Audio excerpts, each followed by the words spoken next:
Samantha Comforts, if you could just explain to us, first of all, what the original inquiry was that was commissioned from Defence in 2015 and how it fitted into the subsequent revelations about alleged war crimes in Afghanistan. So in 2015, I was engaged by the Special Operations Commander to undertake a review of external perceptions of the Special Forces capability, really to see how well it integrated with whole of government. So where it ended was obviously somewhere quite different, but in the process of doing the interviews for that research project, a number of disclosures were made to me about the alleged atrocities. And you weren't going into that inquiry expecting to be confronting allegations of atrocities. What was it that people were telling you when you went in just asking about the relationship of the Special Forces with the rest of the Army? What was coming up in those discussions were issues around trust, trust around what the Special Forces should or could be doing, not necessarily about their capability to do so, but really just questions around their autonomy and how empowered they were to perhaps set the rules.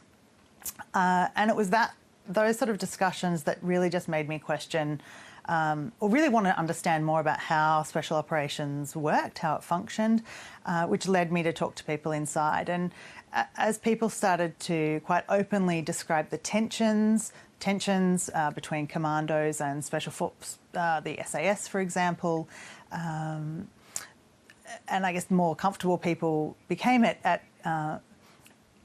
in describing those tensions to me. When I asked how did they manifest, these stories started to emerge of things that had gone really wrong in Afghanistan. And then it really snowballed from there with people, with ex-serving and current serving members reaching out to me and wanting to disclose some of the worst of what they'd seen. That ultimately led to the Afghanistan inquiry and the report. There's been a lot of talk about, subsequently to the release of that report, about a woke agenda of culture reform and political correctness gone mad, including apparent threats by Minister Dutton about you not getting any more work. Do you feel like there've been sort of attempts to intimidate you or silence you about some of these findings? Those comments made by the Minister were concerning. They were concerning for, I think, any business in defence industry. And also, I mean, intimidated, no, but certainly it puts pressure on people both internal to defence and external in defence industry to not speak up if they see something that's wrong. So we've seen a few things that have happened in the last few months. One of them is the Chief of the Defence Force, Angus Campbell, came out and said that everybody was going to be stripped of their unit citations. That was overturned by Peter Dutton. What sort of signals do those sorts of things send out to Defence? Yeah, I think that sort of undermining of senior leadership in having to make really hard and possibly unpopular decisions requires support from all levels to do that. And what we've seen is that not necessarily occurring. We've still got Peter Dutton going to see the SAS in Perth in April and basically saying, we've got your back, you know, this is about just a few bad apples. Once again, is that the right message to be sending here? No, I don't think it is. I think it raises a lot of questions, really. I mean, this isn't about this isn't about political correctness. This is about capability. It always has been. And this is about trying to find the best ways to support senior leadership in achieving the change that's required. It's about really trying to understand from the past to make sure that these mistakes never happen again.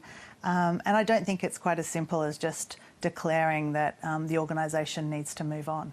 The irony of all of this attack on cultural reform is that in your book you've got a much more nuanced argument about this issue. In fact, you talk about the fact that culture can both actually obscure the focus on individual actions and take away the importance of changing underlying structures and create a lot of pushback. What's the path forward, do you think, for Defence here? I think they're on the right path forward. I think the reform plan certainly indicates or certainly underlines just how important culture is. But really what I'm trying to talk about in my book is that culture can't be the scapegoat. And when we continually use culture as a way to diagnose and explain organisational issues, then it becomes really hard to continue to be transparent and to have accountability. So what are the better ways of thinking about these changes if we don't use the words culture or cultural reform? Well, I think looking at the network in which the misconduct might occur, looking at how it spreads, looking at the power structures that really hold those behaviours in place. The question I was trying to answer in the book was really, how did these alleged crimes go unseen for such a long time? And really I'm trying to make sense of that for people. Samantha Cromford, thanks so much for talking to us tonight. Thanks, Laura. Hi, I'm Lee Sales. Thanks for watching this story. If you'd like to watch more of 730's stories, they are on the left of your screen. And tap on the button below to subscribe and get the latest from ABC News.